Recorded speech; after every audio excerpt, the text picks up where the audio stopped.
I don't know what you just said. Simulink. What's going on, everybody? We are live. Yo. In the house. Yep.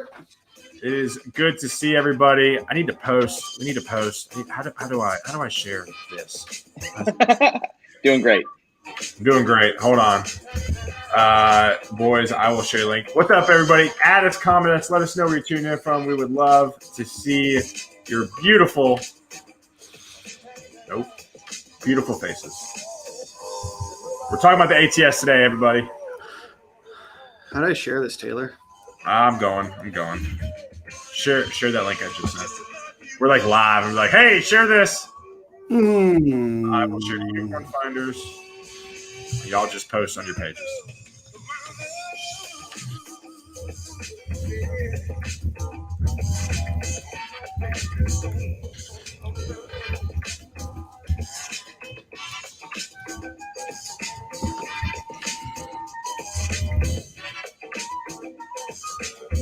If people don't know like what we do or who we are, and they kind of randomly find us, they're like, man, these guys are like an elevator music company. They're just bumping elevator music. Just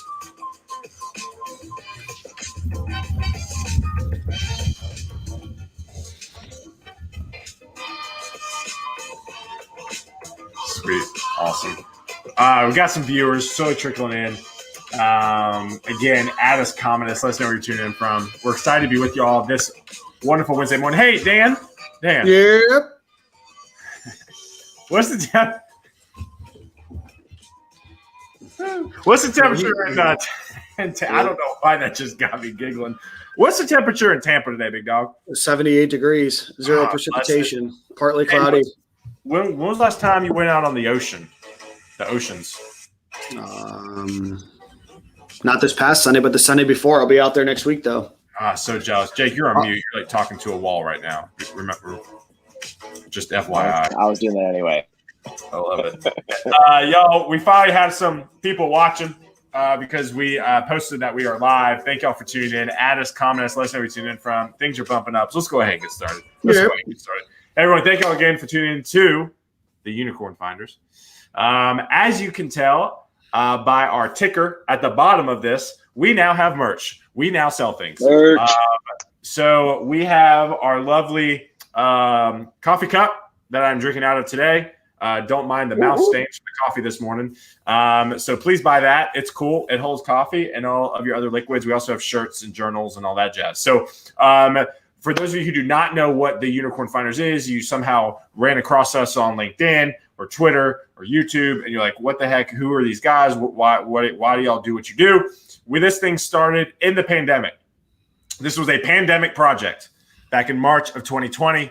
We all are dear pandemic project. We all started this because we are all dear friends, and we knew we could not hang out with each other probably for a year. And so we started this side project, and it's kind of blossomed a little bit. We're very, very excited. Tomorrow we have Don Jones. Don is at Pluralsight, and he's the head of all developer skills at Pluralsight. Tune in tomorrow. Is it 10 a.m. Central? Yes. 10 a.m. Central. 10 a.m. Central. Very excited. So that's the intro. Also, shout out Alex Pooler, who helps us out tremendously. AlexPoolerDesign@gmail.com if you need anybody to help run your content. So let's dive into the topic today, boys. ATSs. Right? ATS sounds like a daggone four-wheeler that you drive out in the woods. All-terrain system. Right? Isn't that a thing? Sure. Yeah. Guys, what is an ATS? Like, let's talk about it. I know there's a lot of people on LinkedIn that Dan trolls consistently about how, writing your resume that's ATS proof. Dan, I want you to go first. What is an ATS? I want Jake to go first. Let me go first because I know least amount ATS because I don't work with many companies that use them. So first and foremost, yes, go ahead. Yes, this will be good. This will be like Taylor explaining an NFT. This will be great. Oh, I thought we were talking about NFTs. What's ATS? I don't know. There should be an NFT for an ATS. Oh dear Lord. An ATS is a CRM for candidates. Yeah, that's probably the most simplistic way. Customer relationship management tool. There we go. Yeah, no, I'll jump in real quick. So an ATS system, so we're not wasting too much time here, is it is a tool that recruiters and companies, both internal and agency recruiters, use to track candidate flow. It is a database for storing resumes and information. It is a progress tracking tool to move people in from, candidate applied for a job or candidate was recruited for a job through the interview stages, right? Ultimately, it would potentially integrate with like an HRIS system, on the back end for onboarding. It's also that unfortunate email that might send you a rejection letter if it didn't work out, right? What an ATS system is not is it's not a robot. It is not a magic genie that decides if your resume is quality or not, right? It is absolutely unbelievably just a database and progress tracking tool more than anything. But Dan, if it's just a database, why are there people charging people to write special ATS beating resumes? Well, that's a fantastic point, Jake. I appreciate that you brought that up. Unprompted average transaction size. Yeah, yeah. So, sorry, I don't have anything like quippy to come back. So the biggest reason, Jake, that we use are that the idea that you can ATS proof your resume is sold by the idea that I can charge you because I potentially know something about the way that recruiters look at resumes, and I can sell it to you as like a magical formula that doesn't actually exist, right? Like when you say you want to ATS proof your resume, that is somebody saying, I'm going to charge you extra money to look at your resume to make sure that it already has the things that your resume should have, right? Like, hey, if you're using technology, put it on there. If you were able to quantify something that you've done in your past job or qualify in a certain way to make sure that that's on it, I can just sell it to you by saying it's ATS proof rather than just saying, hey, I'm charging you for a resume service, because like resume service things are available for free online, or you can go to like a career center. If I say it's ATS proof, it's saying, oh, I know something about the way that systems work in the back end,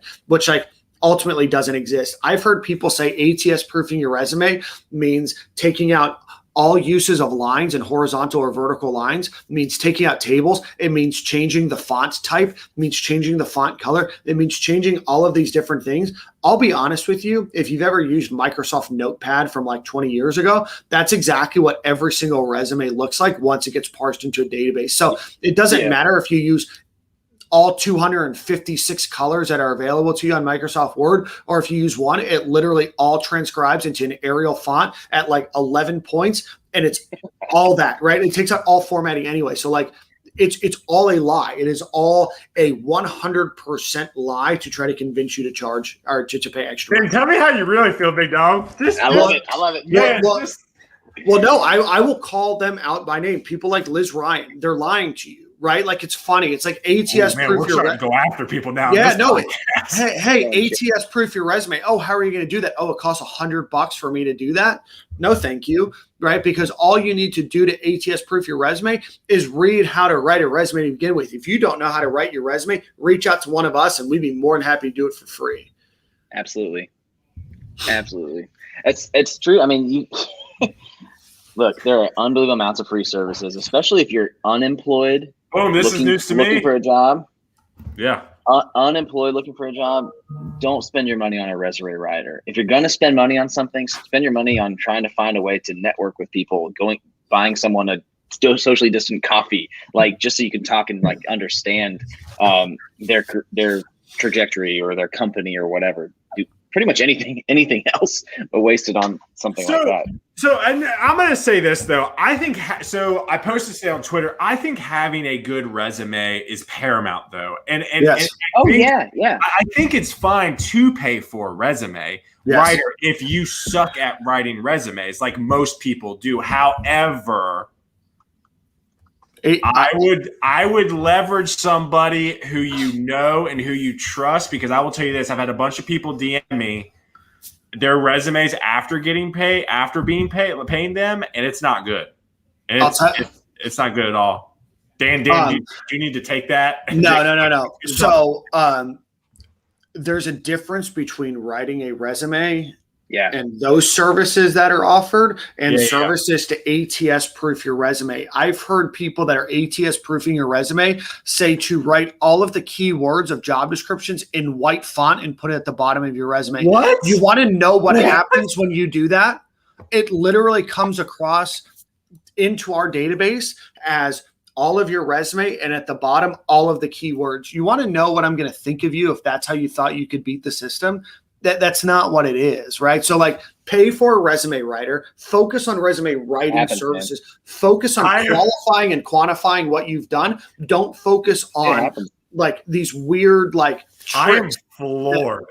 Well, it's the old school. It's the old school SEO trick, man. Whereas like you put a whole bunch of stuff, a whole bunch of words, the same exact color as your background, just to try to get your searches up before they realized, they caught on to that. Hey, YouTube, Twitter, Facebook, if you guys have comments, questions, please ask us, because I think this is a topic that people want to ask more about. So Julio goes, Dan was mentioning all the colors on Word. Also, if we were sending resumes direct to hiring managers, why worry about ATS? So, does anyone want to talk about this? This is good. I'll take it. Yeah, there Jake goes. Jake's got some wise words now. I'll take that one.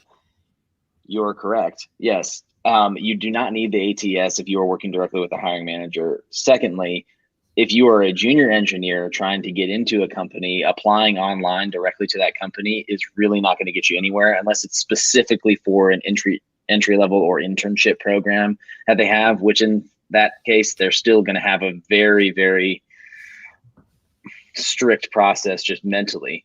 Mm-hmm. Third problem that I deal with, that I feel like when people are trying to just apply online, is that most of those job descriptions are written by HR. This is talking about technology, written by an HR person who most of the time does not understand technology or really the use cases of those technologies, or even why that person is being hired. Like now we're getting a little bit more into the core reasons about why you just get headcount because you got budget.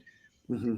So many people just end up hiring because they don't have any other way to use their money, and they don't want to structure things better, when really you don't need to just hire just because you have headcount.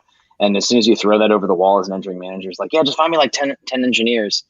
You all of a sudden turn yourself into this body shop, right? You don't have anything purposeful going in. And that's where these enterprise shops get these terrible names.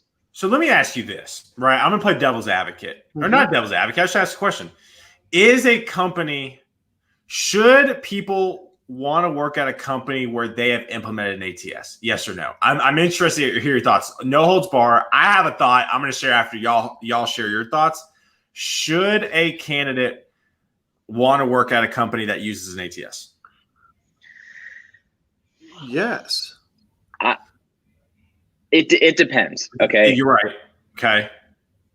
Just because someone like a company like Amazon, for example, I've heard a lot of mixed reviews over the last year from their engineering about wanting to actually be there, that they're not the same as what they were from an opportunity perspective, from a training, from even not being siloed in that this is your little box and you stay in this, right?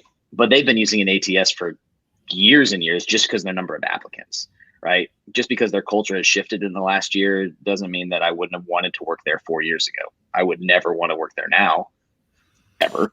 Right. But Taylor, like I don't want to like overhype what an ATS is, right? It's like, would you want to work for a sales company that uses Salesforce? It's like, well, yeah, but they're like, oh, it's like relationship based though, right? So like, should it really matter? It's like all an applicant tracking system is a tool for holding and storing resumes and tracking them through a process, right? Like Julio made a good point. Like, why should you care about an ATS if you're reaching out to hiring managers? Like, yeah, absolutely. But you're going to probably still at some point have to submit your resume and somebody's going to use an ATS.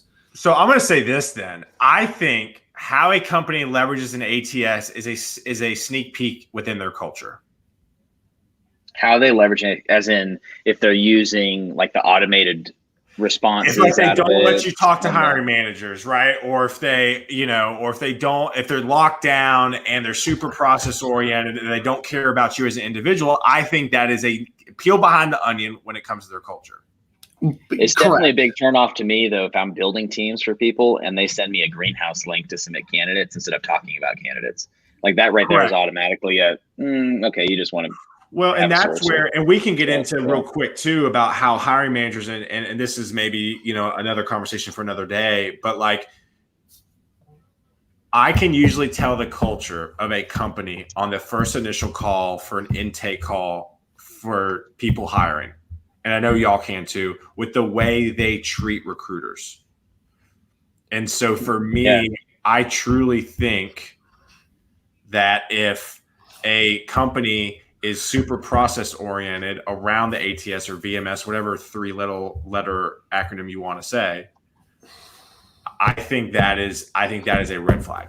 So it goes back to what an ATS system is and isn't, but Taylor, you're exactly right? Like you want to work for companies that treat recruiting as their biggest marketing tool, right? Their onboarding as the second biggest marketing tool that they have, right? So those are important things. I think when I'm talking about an ATS, I'm talking about the tool itself and how to like beat the ATS, which doesn't exist. I would say for me, the most important thing is when you are thinking of a company is how are they using it, right? Are they only going through a process where it's you have to apply, you can't reach out to hiring managers, you can't do anything when you're on your job search and it's just this flow, then right. Then you probably need to consider, is this the type of company and process that I want to go through? But that doesn't alleviate the fact that ATS systems aren't like this magical like devil that are keeping you from getting a job, right? People have to realize that like you're keeping yourself from a job. A lot of times. It's also hiring is also flawed, right? You have to understand that it is imperfect people interviewing imperfect people, right? Yeah. And so like when it comes to hiring, like listen, if you want to be mad and take it out on a system, fine. But also, too, I tweet about this a ton. Don't be out there moaning and groaning in public because people see that, right? And you don't want to be negative because I will tell you there's a lot of people that I'm seeing lately that are complaining about their situation. About everything. It's just not a good look. It's just not a good look. Hey, Jake, when somebody applies to a job that I have, guess who rejects them? Me or the ATS? You. It's you. That's right.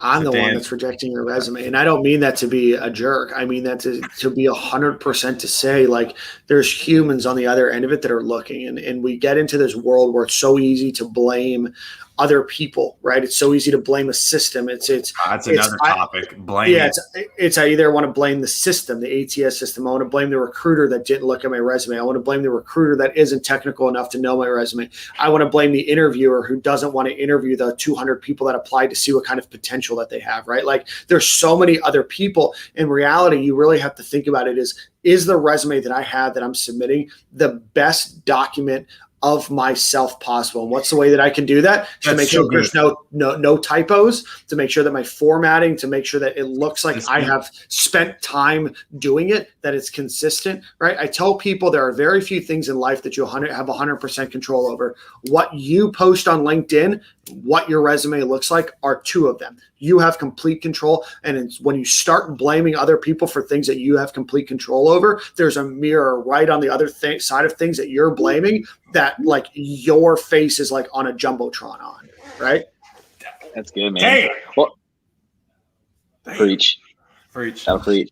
Now, if you do not have a LinkedIn setup, you don't have to have one, but if you're really like looking for a job and you want to set up a resume, a good basic template just to make sure you got something covered is to do the LinkedIn fill out. I mean, we've talked about this before, like a year ago, but just fill in the blanks on LinkedIn, export the PDF. Like if you don't have anything else going on, fill in the blanks on LinkedIn and export it, and you'll be able, or you just hit easy apply through LinkedIn if you're going. Julio, I want to ask you, you said no columns. No columns. Are you being truthful or not? I think he's referencing. I think he's being tongue in cheek. No, because I talk about don't have two column, like single column, one page. If you have to go 2 pages, that's fine. But like, I think Julio's referencing. Gotcha. Okay. Everything I preach. But like also like the idea. Oh, you're talking about the like skills columns. Yeah, people try to cram like their entire resume in 2 columns. It's like, God, let your resume breathe. Now listen, all I will say is that look, I know that you want to get a job. Like I know that you're probably feeling the pressure, feeling desperate, feeling whatever, right? So this is not to knock you by any stretch for doing doing it wrong, you idiot, right? It's much more like, all right, this is just chill out. Like, you can definitely breathe on it. Like, you can just be who you are on the resume. And you will find employers that think that way, that want to hire for the people and not just for the skill sets. It's probably not going to be a big company. Any of the virtue signaling, ATS using, like, metrics toting companies, they're probably not going to want to hire you to be a human first. But there are a lot of companies that are still hiring. Yeah.